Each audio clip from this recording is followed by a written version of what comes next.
Go. What's up, everyone? It's Bostin. I'm sure you've heard of me somehow. I'm pretty open about my views on, steroids, bodybuilding, peptides, insulin, growth, everything that goes on A to Z. I'm going to be here today telling you about insulin. This is episode 1. It's going to start as the untold truth. Bear with me, guys. I haven't been on camera in a while, so I might be a little, clustery, but I'm going to get all the points on insulin and everything.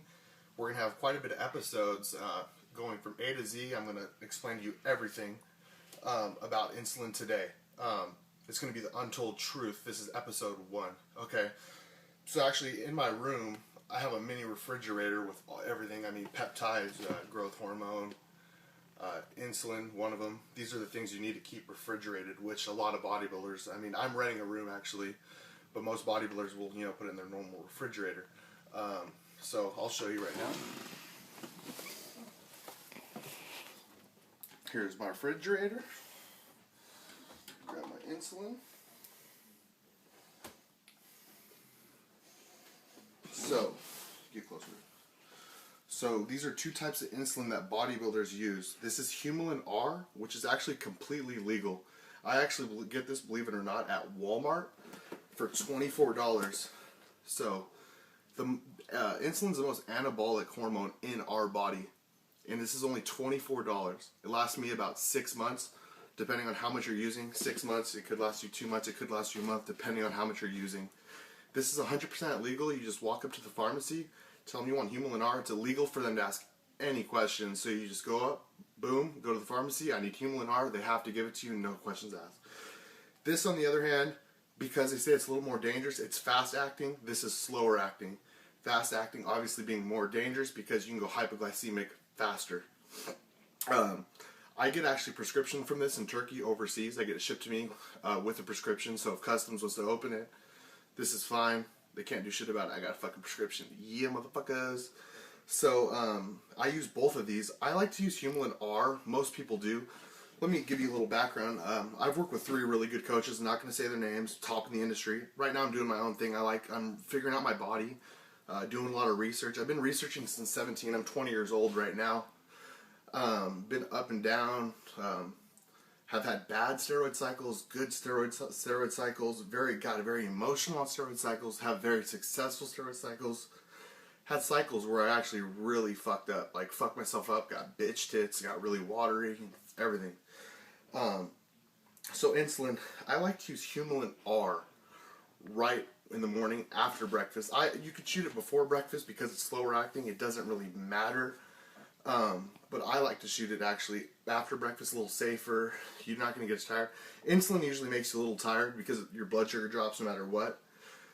I like to use this directly post-workout when you need the fucking nutrients. When you need the nutrients, when you're having your shake, when you're having your branching amino acids, when you're having your creatine. Everything you're putting in your body, what insulin does is it triggers everything in your muscle way faster than it would without it, which means better recovery, more muscle in general, fuller. You retain. I actually just got back from the gym today. I shot 12 IUs of insulin, of Humalog. I'm a little fuller, as you can see. I hit legs, but I didn't hit upper body, but it really does fill you out. In fact, I'm weighing about like 266 right now. I weighed in. I was 243 about 11 days ago, meaning I put on, 23 pounds on in 11 days. Obviously, my calories have increased, but I've actually added insulin into my regimen. Remember, with bodybuilding, it's not just steroids. Like Nick Wright posted yesterday on his page about, saying, Boston's going to do a little documentary about what's the truth behind real bodybuilding. It's not just a steroid shot.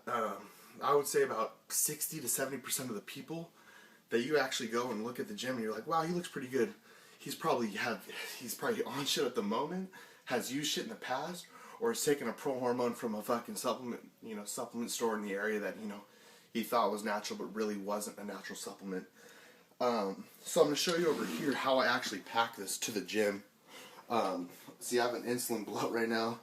Hella insulin shit. So, as you guys know, the 6-pack bag, this is my best friend. I don't really use it as meals so much because I'm not really working that much right now. Self-employed. But as you can see, ice in a bag, okay, here. And over here, I have 4 insulin needles. One insulin needle is for my IGF-1, one's for my GHRP, one's for my CJC, no DAC, and then one is for my insulin.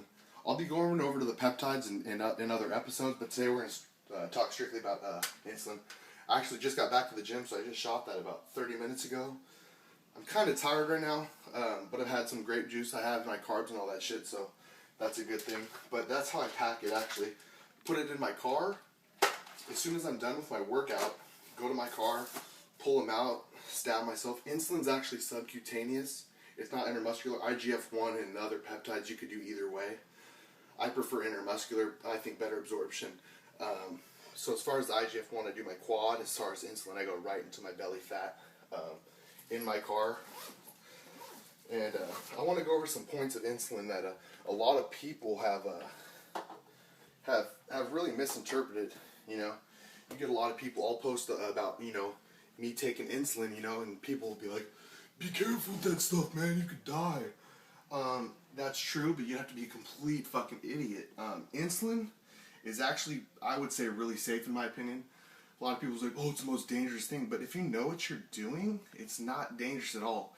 In fact, it takes less stress off your pancreas by giving your body insulin. It relieves your pancreas of releasing insulin. So it's actually, obviously, if you use it throughout the day, your body's like going to be like, "What the fuck," and your body's not going to naturally produce it. But when you take it sporadically throughout the day, your body's still going to produce insulin, but you're going to have crazier spikes when you use the insulin. So it actually takes less stress off your pancreas. And I've heard a lot of forums, and for a lot of people who've actually read forums, and when I was 17, I used to read that shit, and you get some guy telling you something about he thinks you could do it this way, and another guy saying, "Oh no, that's fucking wrong, you do it this way," and you get mind fucked up. The best thing I could say to young bodybuilders is don't read forums. Hire someone that knows what they're doing.